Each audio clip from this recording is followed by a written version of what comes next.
அனைவருக்கும் வணக்கம். இந்த தடவை நம்ம என்ன பார்க்க போறோம்னா மத்திய உளவுத்துறை பிரிவிலிருந்து பார்த்தீங்க அப்படின்னா செக்யூரிட்டி அசிஸ்டன்ட் சொல்லக்கூடிய இந்த போஸ்ட்டுக்கான ஷார்ட் நோட்டிஃபிகேஷன் வந்து கொடுத்துருக்காங்க. இதுக்கான ஆன்லைன் அப்ளிகேஷன் பார்த்தீங்கன்னா நம்ம ஜூலை 26 மேலே வந்து ஸ்டார்ட் பண்ணுறதா சொல்கிறாங்க. ஸோ அதே மாதிரி ஆகஸ்ட் 17 நம்ம வந்து அப்ளை பண்ணுற மாதிரி கொடுத்துருக்காங்க. ஒட்டுமொத்தமாக எவ்வளோ வேகன்சி வந்திருக்கு, இதுக்கான ஏஜ் லிமிட் என்ன, எஜுகேஷன் குவாலிஃபிகேஷன், எக்ஸாம் பேட்டர்ன் எப்படி இருக்கும் அப்படின்றத முழுமையான விவரங்கள் வந்து இந்த நம்ம பார்க்கலாம். ரைட்டா? ஸோ அதை பார்க்கறதுக்கு முன்னாடி நம்ம சேனல் நீங்கள் முதல் முறையை பார்த்துட்டு இருக்கீங்க, இது வரைக்கும் சேனலை சப்ஸ்கிரைப் பண்ணாமல் பார்க்குறீங்கன்னா மறக்காம சேனல் வந்து சப்ஸ்கிரைப் பண்ணி கூட வந்து பெல் பட்டனில் ஆல் அப்படின்றத செட் பண்ணி வச்சுக்கோங்க. மத்திய அரசு பணிகளில் பார்த்தீங்கன்னா நிறைய வந்து இப்போ தொடர்ச்சியாக வந்துட்டே இருக்கு. ஏற்கனவே பார்த்தீங்கன்னா நான் வந்து இன்டெலிஜென்ட் பிரிவில் வந்து டிகிரி எலிஜிபிளாக இருக்கக்கூடிய போஸ்ட்டுக்கான நோட்டிஃபிகேஷன் வந்திருக்குன்னு சொல்லியிருப்பேன். ஸோ அதுவும் வந்து வரப்போகுது. ரைட்டா? ஸோ நீங்களே வந்து பார்த்துருப்பீங்க.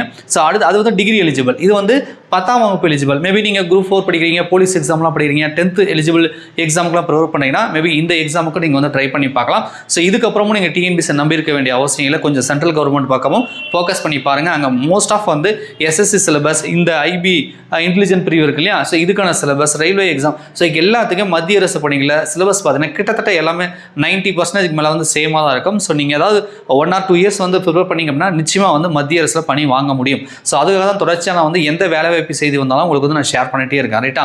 ஸோ வந்து பார்த்துக்கோங்க.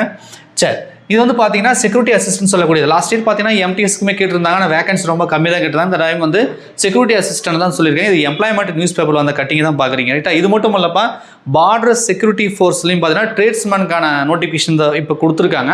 ஸோ ரெண்டும் ஒரே வீடியோ மேக் பண்ண முடியாது. அதுக்கப்புறம் நான் ஃப்ரீயாக இருக்கும்போது அந்த வீடியோ நான் சொல்கிறேன். அதுவும் கிட்டத்தட்ட பார்த்தீங்கன்னா 3000 வேகன்சி வந்திருக்கு ட்ரேட்ஸ்மேனுக்கு பார்டர் செக்யூரிட்டி ஃபோர்ஸில். ரைட்டா? சரி, இது வந்து செக்யூரிட்டி அசிஸ்டன்ட் இன்டெலிஜென்ட் பிரிவில் வந்திருக்கு. ஓகேங்களா? இது வந்து ஒட்டுமொத்த வேகன்சி பார்த்தீங்கன்னா உங்களுக்கு 4987 வேகன்சி, 4987 வேகன்சி. ஆனால் வந்து எல்லாத்துக்குமே நீங்கள் போட்டி போட முடியாது. ஏன் அப்படின்னா நீங்கள் எந்த ஸ்டேட்டுக்கு வந்து அப்ளை பண்ணுறீங்களோ அந்த ஸ்டேட்டோட லோக்கல் லாங்குவேஜ் வந்து உங்களுக்கு தெரியணும். ரைட்டா? அதனால் மேக்ஸிமம் நமக்கு தமிழ் பேச தெரியும், எழுத தெரியும் இல்லையா, அதனால் நீங்கள் தமிழுக்கு மட்டும் நீங்கள் அப்ளை பண்ணலாம். ரைட்டா? வேறு லாங்குவேஜ் தெரிஞ்சால் நீங்கள் அப்ளை பண்ணிக்கோங்க. இப்போ பார்த்தீங்கன்னா இந்த இடத்துல பாருங்கள், ஸோ கொஞ்சம் உங்களுக்கு டார்க்காக இருக்குது. அந்த நியூஸ் பேப்பர் கட்டிங் பண்ணி அதை பண்ணி நம்ம இது பண்ணுறது கொஞ்சம் உங்களுக்கு சரியாக தெரியாமல் வந்திருக்கலாம்.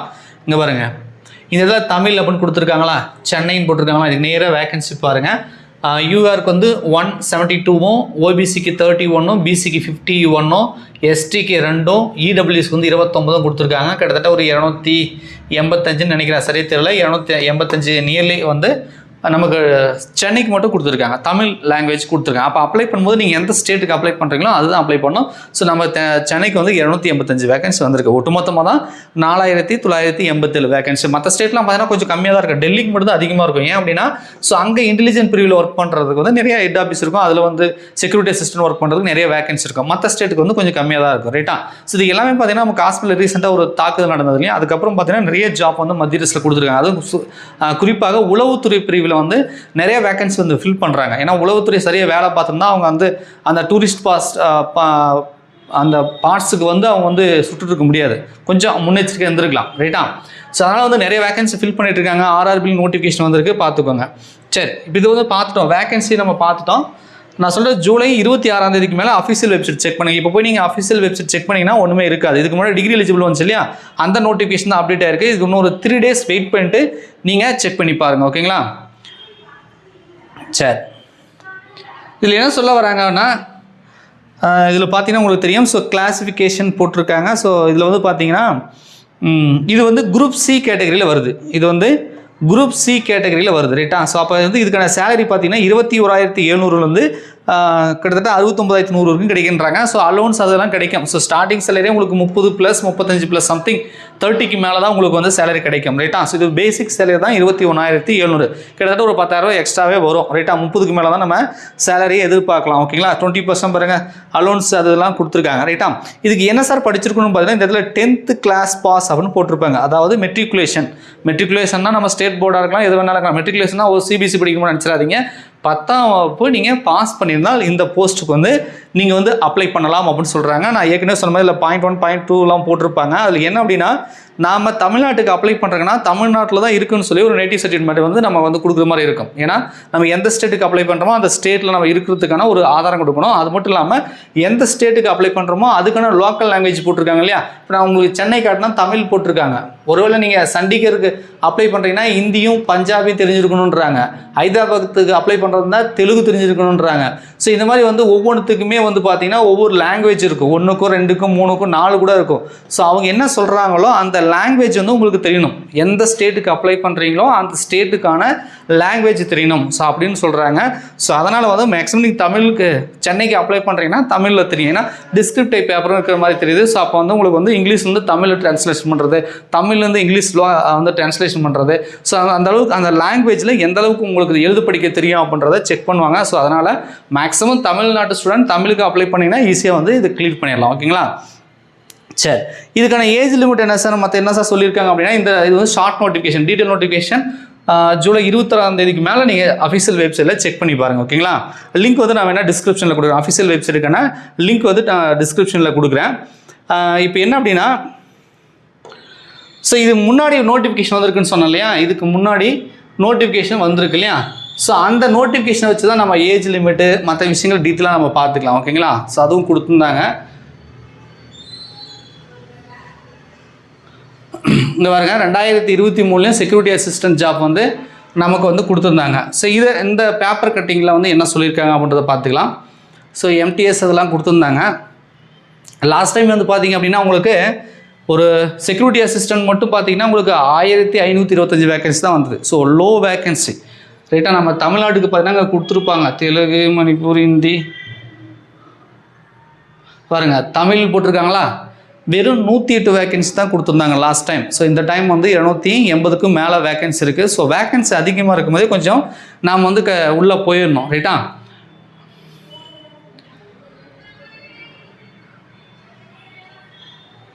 ஸோ இதில் வந்து பார்த்தீங்கன்னா உங்களுக்கு வந்து ஏஜ் லிமிட் கொடுத்துருக்காங்க பாருங்கள். நாட் எக்ஸிட்டிங் 27 இயர்ஸ், 27 வயசுக்கு மேலே இருக்கக்கூடாது. 27 வயசுக்கு உள்ள வந்து நீங்கள் தாராளமாக அப்ளை பண்ணலாம் அப்படின்னு சொல்கிறாங்க. லாஸ்ட் டேட்டுக்குள்ளே ஆக்சுவலாக அதுக்கு பார்த்தீங்க அப்படின்னா ஆகஸ்ட் 17 சொல்கிறாங்க ரைட்டாக. இன்னொரு டீட்டெயில் நோட்டிஃபிகேஷன் வரல. ஸோ ஆகஸ்ட் 17க்குள்ளே உங்களுக்கு வந்து 27 வயசுக்குள்ளே வந்தீங்கன்னா நீங்கள் தாராளமாக அப்ளை பண்ணலாம். சார் அதுக்கு மேலே வந்து நான் அப்ளை பண்ண முடியாதான்னு கேட்டிங்கன்னா, ஸோ நீங்கள் ரிலாக்ஸேஷன் யூஸ் பண்ணி பண்ணலாம். எஸ்சி எஸ்டி பிரிவில் இருந்தீங்கன்னா 5 வருஷம் ரிலாக்ஸேஷன் யூஸ் பண்ணிக்க முடியும். ஓபிசி கேண்டிடேட் அதாவது பிசி முஸ்லீம், எம்பிசி, டிஎன்சி இந்த கேட்டகரியில் வரவங்க எல்லாருமே ஓபிசியில் வருவீங்க. ஸோ நீங்கள் வந்து 3 இயர்ஸ் வந்து ரிலாக்ஸேஷன் வந்து யூஸ் பண்ணிக்கலாம் அப்படின்றாங்க. டிபார்ட்மெண்டல் கேண்டிடேட் இருந்தால் 40 இயர்ஸ் வரைக்கும் நீங்கள் அப்ளை பண்ணிக்கலாம் அப்படின்றத சொல்கிறாங்க ரைட்டா. ஸோ விடோஸ், டைவர்ஸ் உமன் இந்த மாதிரி இவங்களுக்குமே வந்து பார்த்தீங்கன்னா உங்களுக்கு வந்து ரிலாக்ஸேஷன் இருக்குது. ஸோ அதையும் வந்து நீங்கள் யூஸ் பண்ணி கூட பண்ணிக்கலாம். ஸோ தான் ஏஜ் லிமிட். எஜுகேஷன் குவாலிஃபிகேஷன் ஏற்கனவே சொன்னது தான். மெட்ரிகுலேஷன் வந்து 10th வந்து நீங்கள் பாஸ் பண்ணணும், 10th ஈக்குவலாண்டாக வந்து நீங்கள் படிச்சிருக்கணும் அப்படின்றத வந்து சொல்கிறாங்க. இதில் வந்து பார்த்தீங்கன்னா டயர் 1 டயர் 2 எக்ஸாம் பேட்டர்ன்லாம் வந்து கொடுத்துருக்காங்க. ஸோ அப்ஜெக்டிவ் டைப் தான் ரைட்டாக, மல்டிபிள் சாய்ஸ் கொஸ்டின் தான். 5 பிரித்து 20 கொஸ்டின் சொல்லியிருக்காங்க. General awareness, quantitative aptitude, numerical analysis, logical ability, ரீசனிங்கே வரும். So English language and general studies அப்படின்றத சொல்லியிருக்காங்க. நெகட்டிவ் மார்க் வந்து 1/4 கொடுத்துருக்காங்க. இதெல்லாம் டீட்டெயில் நோட்டிஃபிகேஷனில் இதே பேட்டர்ன் இருக்கா இல்லை வேறு பேட்டர்ன் இருக்கா நம்ம செக் பண்ணணும். ஸோ இப்போதைக்கு பழைய நோட்டிஃபிகேஷன் படி இந்த பேட்டர்னில் ஒரு 100 கொஸ்டின் வந்து டெஸ்ட் வைக்க சொல்கிறாங்க. ஸோ எல்லாமே 10th ஸ்டாண்டர்ட் லெவலில் தான் இருக்கும் ரைட்டா. ஸோ அதுக்கப்புறம் பார்த்தீங்கன்னா ஆஃப்லைனில் உங்களுக்கு வந்து டிஸ்கிரிப்டிவ் வந்து எக்ஸாம் இருக்கும். டிரான்ஸ்லேஷன் பண்ணுறது நான் சொன்னேன் இல்லையா, அதாவது எந்த ஸ்டேட்டுக்கு வந்து நீங்கள் அப்ளை பண்ணுறீங்களா அந்த லோக்கல் லாங்குவேஜ். தமிழுக்கு அப்ளை பண்ணுறீங்களா, இப்போ இங்கிலீஷில் ஒரு பேராகிராஃப் கொடுக்குறான்னு வச்சுக்கோங்க, அந்த இங்கிலீஷில் இருக்கிறது நீங்கள் தமிழில் வந்து மொழிபெயர்த்து எழுதுவீங்களா, அதை புரிஞ்சுட்டு எழுதுவீங்களா, டிரான்ஸ்லேஷன் பண்ணுறது.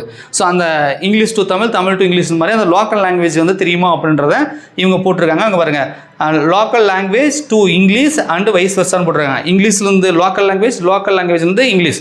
ஸோ இந்த நம்ம லாங்குவேஜ் வந்து எந்த அளவுக்கு நம்ம வந்து தெரியுது பேசிக்காக அப்படின்றத செக் பண்ணுவாங்க. அதுக்கப்புறம் ஒரு பேசிக்கான ஒரு இன்டர்வியூ ப்ராசஸ் இருக்கும் ரைட்டா.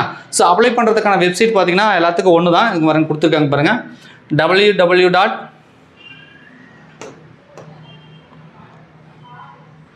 ஸோ இதில் பார்த்தீங்கன்னா உங்களுக்கு தெரியும், இங்கே வருங்க www.mha.gov.in. ஸோ இந்த வெப்சைட் தான் ரைட்டா. ஸோ இந்த வெப்சைட்டுக்கான லிங்க் டிஸ்கிரிப்ஷனில் கொடுக்குறேன். இதை போய்ட்டு நீங்கள் ஒரு 3 days கழித்து செக் பண்ணுங்கள். இப்போ செக் பண்ணாதீங்க, இருக்காது, அந்த டிகிரி எலிஜிபிள் தான் இருக்கும் ரைட்டா. அப்ளை பண்ணுறதுக்கு ரொம்பலாம் செலவாகாது. ஸோ இதில் என்ன சொல்கிறாங்கன்னா 50 எக்ஸாமினேஷன் 50 சொல்லியிருக்காங்க. ரெக்கமெண்ட் ப்ராசஸ் சார்ஜ் வந்து 450 போட்டிருக்காங்க. All candidate male candidate of general, EWS, OBC கேட்டகரின்னு போட்டிருக்காங்க. ஃபீஸ் வந்து நீங்கள் கட்டணும் அப்படின்ற மாதிரி போட்டிருக்காங்க. Note exservicemen who have already secured employment in the civil side under the central government எல்லாம் போட்டிருக்காங்க. ஸோ யாருக்கு வந்து ஃபீஸ் இருக்குது இல்லைன்றத டீட்டெயில் நோட்டிஃபிகேஷன் பார்த்துக்கலாம். All male candidate of general EWS OBC category. Recruitment process charges examination fee in addition to recruitment processing charge அப்படின்னு போட்டிருக்காங்க. ரைட்டா? சரி, எஸ்சி எஸ்டிக்கு வந்து எவ்வளோ ஃபீஸ் அப்படின்றது கீழே வந்துருக்கலாம். மேபி இது கட்டாக இருக்குதுன்னு நினைக்கிறேன். 450 50 also along with recruitment process. அதை பற்றி கொஞ்சம் தெளிவாக இல்லை இதில். ரைட்டா? அப்ளிகேஷன் ஃபீஸ்க்கான டீட்டெயில் வந்து பேப்பர் கட்டிங் ஏதாவது சம்திங் வந்து கட்டாக இருக்கலாம். இதுக்கப்புறம் கீழே இல்லை. ஸோ அதை வந்து ஸ்கேன் பண்ணும் போது எதாவது கட்டாயிருக்கு. ரைட்டா? ஸோ டீட்டெயில் நோட்டிஃபிகேஷன் வரும்போது நீங்கள் அப்ளிகேஷன் ஃபீஸ் எவ்வளோன்றதை நீங்கள் செக் பண்ணிக்குவாங்க. ஓகேங்களா? ஆன்லைனில் பேமெண்ட் பண்ணிக்கலாம் அப்படின்றது நிறைய இன்ஸ்ட்ரக்ஷன்லாம் கொடுத்துருக்கு. இது பழைய நோட்டிஃபிகேஷன் இல்லையா? ஸோ அதனால் நமக்கு சரியாக கிடைக்கல. பார்த்துக்கோங்க. இப்போ புது நோட்டிஃபிகேஷனுக்கும் வந்திருக்கு. ரைட்டா? ஸோ 2022-23 வந்தது. இப்போ 2025 வந்தது. ஒரு பல்கான வேகன்சி இருக்குது. 10ஆம் வகுப்பு தான் எலிஜிபிள். ஸோ பேசிக்கான ஒரு எக்ஸாம் தான். கண்டிப்பாக நீங்கள் SSSGD படிப்பீங்க, SSC MTS படிப்பீங்க, ரயில்வே எக்ஸாம் படிப்பீங்க. ஸோ அதெல்லாம் படிக்கிறீங்க அப்படின்னா SSC சிலபஸ் மாதிரி தான் இருக்கும். 10ஆம் வகுப்பு தரத்தில் தான் இருக்கும். ரைட்டா? ஸோ இந்த எக்ஸாமுக்கெல்லாம் நீங்கள் வந்து அப்ளை பண்ணி ப்ரிப்பேர் பண்ணுங்கள். ஸோ அடுத்த நோட்டிஃபிகேஷன் வந்து பார்டர் செக்யூரிட்டி ஃபோர்ஸ்னு இருக்குது. நான் ஃப்ரீயாக இருக்கும்போது அது என்ன டீட்டெயில் கொடுத்துருக்காங்கன்னு சொல்லி நான் வீடியோ போகிறேன். ஸோ தொடர்ச்சியாக வந்து ஜாப் நோட்டிஃபிகேஷன் பற்றி நீங்கள் தெரிஞ்சுக்கணும் அப்படின்னா இந்த புதிய சேனல் வின்னர்ஸ் கிளாஸ் அகாடமியோட இந்த புதிய சேனல் வந்து சப்ஸ்கிரைப் பண்ணி ஃபாலோ பண்ணிக்கோங்க. ரைட்டா? ஸோ சப்ஸ்கிரைப் பண்ணி அதில் அந்த பெல் பட்டன் ஒன்று வரும். ஸோ அதில் வந்து நீங்கள் அதை ஆல் அப்படின்றத செட் பண்ணி வச்சிங்கன்னா தான் நான் வீடியோ போட்டேன்னா உங்களுக்கு நோட்டிஃபிகேஷன் வரும். இல்லை அப்படின்னா சார் வீடியோ போடல போல நமக்கு நோட்டிஃபிகேஷன் வரலையே அப்படின்றத வரலன்ற மாதிரி நினைக்கிறோம். நீங்களாக வந்து யூடியூப்பை போயிட்டு நீங்கள் ஏதாவது வீடியோ போட்டிருக்கணுன்றதை செக் பண்ணுற மாதிரி இருக்கும். ஸோ பெல் பட்டனை கிளிக் பண்ணிங்கன்னா நான் ஏதாவது வீடியோ போடுறேன், ஜாப் வந்திருக்கு அப்படின்னு சொல்லி நான் போடுறேன் அப்படின்னா உடனடியாக உங்களுக்கு வந்து நோட்டிஃபிகேஷன் வரும். ரைட்டா? தேங்க்யூ.